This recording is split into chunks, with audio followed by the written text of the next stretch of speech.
Hi, my name is Gopal RajGuru from Innovate and Grow. Thank you for inviting me here to participate in the first digital AVL sales conference. I am delighted to be here with you. Well, I'm not really here with you, but you know what I mean. So I think this is an interesting time in our history. It has been a challenging time. 2020 was not an easy time for us to, well, for the whole world actually. And many of the things changed. In fact, the entire world changed. People stayed at home, they worked from home when they hadn't done before. Many companies looked to do things very differently, and that affected all of us. Many of them made a choice, for example, to in-house do things that they had traditionally outsourced. And that affects people like you, and it affects people like me, because things like what I do, training, for example, is more and more being done by internal sources or just electronically. And that isn't the same, but it still affects us, and it affects us profoundly.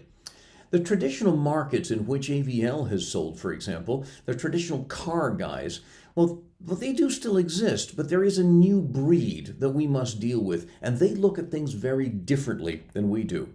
Okay, not quite this differently, perhaps, because while this was the future predicted back in the 1950s and 60s, it still hasn't quite arrived in this fashion just yet. But things are changing. The traditional mechanic, for example, who used to be able to put his ear to the engine and figure out what was going on and fix it, well, those days are replaced by more and more computer automation and technology. So these days, when you take your car in for service, well, it's a computer that actually ends up diagnosing the problem rather than the mechanic, and it simply guides them to fix the problem. Well, that has helped consumers. It has also in many ways helped mechanics. It's changed the world in which we sell. And that is where we have to be really concerned about what comes next. Is the future very different than what we've looked at in the past? In the past, we could count on, well, motorheads, if you will, people who were interested in engines and building more engines. And these days, it looks like due to regulations and new political measures, the world is going electric. Now, whether you can argue whether the battery is the best way in which to do that, personally, I think hydrogen fuel cells actually are the more sustainable future, because if everybody drove an electrical car today, I think we'd all be in a little bit of trouble, actually, because we couldn't really generate the amount of electricity required, and at least not with the renewable sources that we have today. So there is a new way of thinking, and we have to get used to that new way of thinking, because people like Elon Musk, for example, they are representative of this new generation of automobile builders. They aren't the traditional car guys. They don't appreciate the things around which we have built our business. Elon Musk, for example, came out of the computer business, the internet business, and that is the way of thinking. Change happens more quickly. They can prototype things in minutes rather than in days, weeks, months, or even years. And the new designs are designed to take in, for example, the opinion of customers in a much greater way than they were before. So the world around us is indeed changing, and while we may want to refuse that world, we have to actually come to deal with it, because it is happening whether we want to or not. We have to think about things like autonomous driving, for example. This is going to be a big thing of the future. Now, as someone who loves to drive, this worries me because, well, as I said, I love to drive, and I actually want to take an active part in driving a vehicle. But there are many people for whom this is the greatest thing ever. They don't have to worry about where they're going. They can simply focus on some other task. Now, that again is something for which we have to prepare.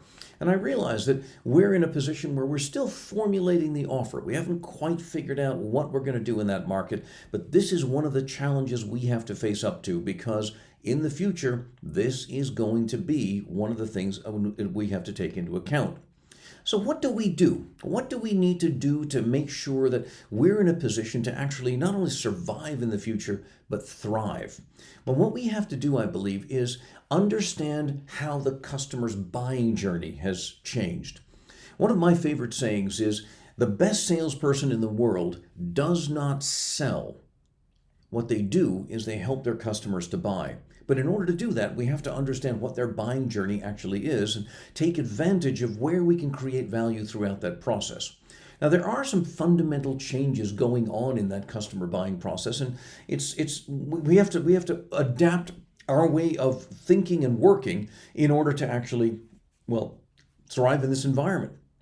According to sources like Gartner and IDG and Forrester, and in this case the Customer Executive Board or the CEB, they estimate that as much as 57%, nearly two-thirds of the customer's buying process is actually completed before the first contact with a potential supplier. Now, if you think back to the good old days, if you will, back when I was young, selling was, I wouldn't say easier, but at least the customer was willing to accommodate meetings with us because we were the principal source of information about the products and services that our company sold, and they were the principal source of information about their company and what they do and what they want. Today, the internet has become the great equalizer, and frankly speaking, we are only one of the sources of information. In fact, we're not even the most important piece. Let me show you. So if you look at the activities customers undertake in their buying process, a lot of the stuff that they do on their own before they contact us. In fact, less than a quarter of the time is actually spent meeting with potential suppliers. So our ability to add value has to increase. We have to really increase our game in order to do that during the very short time that we have available. So we have to change the way we think. We have to change the way we think about the way we create value. How do we create that when the time in which we can do it is so dramatically reduced? Well, that involves some new tricks. Now, one of the things that is interesting for the customer is that nearly three-quarters of them, or just over three-quarters of them, believe that their buying process is complex or difficult. So for us, that creates an opportunity, in my view, because it means that if we can make that process easier, then the path to buying from us is shorter. And this is where we can differentiate from competitors. So it behooves us to understand what the customer is going through and help make those touch points between our organization and theirs. Even if we're not actively involved in doing it, we make them a value creation opportunity. Now, their buying process is complex. In fact, this is only a mild estimation of what's actually involved, because every time you have multiple people involved, it's going to create a problem.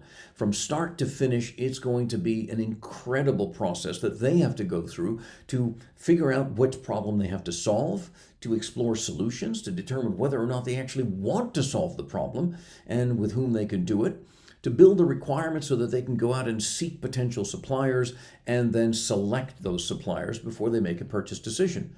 So there's a lot of work they have to do, and the more we can help them to do that, the greater our opportunity to create value for them and business for us.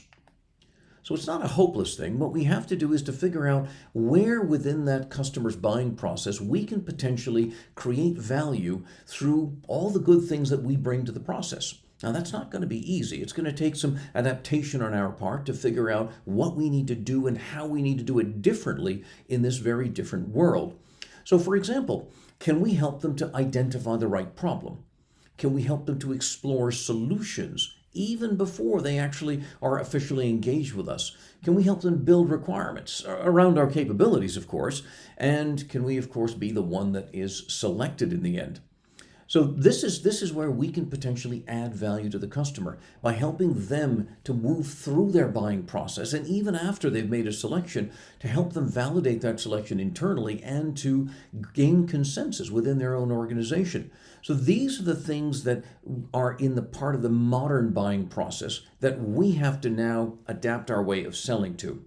So if you look at the customer's buying journey and match it with the sales process, what you'll see is there are elements that go on, many elements that go on before we're even involved. And yet there are touch points in which we can create value. This is where we have to bring together, for example, sales and marketing to ensure that those messages are consistent, that the people that are seeking information from us get the kind of information that will help drive them to making that first phone call or the first email. So we need to understand how to change our way of doing business and engaging with customers. So the touch points between the customer's buying process and our selling process, they now become critical because there are fewer of them. And we need to figure out how to create value at each point. Because as you saw in the previous slide, 74% of customers say that they work with the vendor or the salesperson that is the first to add value to their buying process. So it's no longer just about what you sell, it's about how you sell it, how you engage with the customer. So we have to train ourselves to become digital natives, if you will. We need to understand that the traditional ways in which we have influenced customers' buying processes, taking them for a nice lunch or having coffee with them, well, that may not be feasible. We may have to change the way in which we interact to bring it down to, well, what we're doing now. We have to do it digitally. And we have to use that platform to our best effort so that we can use all of the tools and capabilities to help customers buy our services. We need to rethink the customer engagement process because we don't always have the ability for customer proximity. Our services need to be delivered in a way that's convenient for them to buy it. And that may mean that we actually go through customer relationships where we never meet in person. I myself have gone through this process in 2020 where I've actually won deals with customers that I have never met personally. And I've delivered the service, delivered the whole training program, all the follow-up, the coaching and whatnot, without ever looking them in the face in person, without ever shaking their hands, without ever sharing a meal with them. This is a new world also for me because I am in the people business. You are in the people business. Sales is a people business. But the people are going to be different, and the way we interact with them is going to be different. So we need to rethink that value proposition. How do we create the value proposition in a way that is now consumable in the new buying world, if you will? We need to find new ways to deliver that value proposition and make customers feel comfortable buying from us, that we have adapted and understood their new needs, and that we can deliver the same quality or better quality of service than we ever did before, from the first engagement all the way through to the end of the process. We need to ask more questions. And when I say questions, we need to ask questions of our customers, but also of our partners. But most importantly, we need to ask questions of us. Because the things that we've held near and dear for so many years, and which have made us successful, honestly, are ones that we may have to really seriously question and potentially set aside. Because the way forward is not necessarily the same as the way from which we came. What got us here may not get us there. So it's going to be uncomfortable. I'll tell you that. We have to listen to what our customers tell us. We have to listen to what we feel. And we have to make the changes. We need to adapt to this new world because this new world is coming whether we need it, whether we want it or not. In fact, it's already here.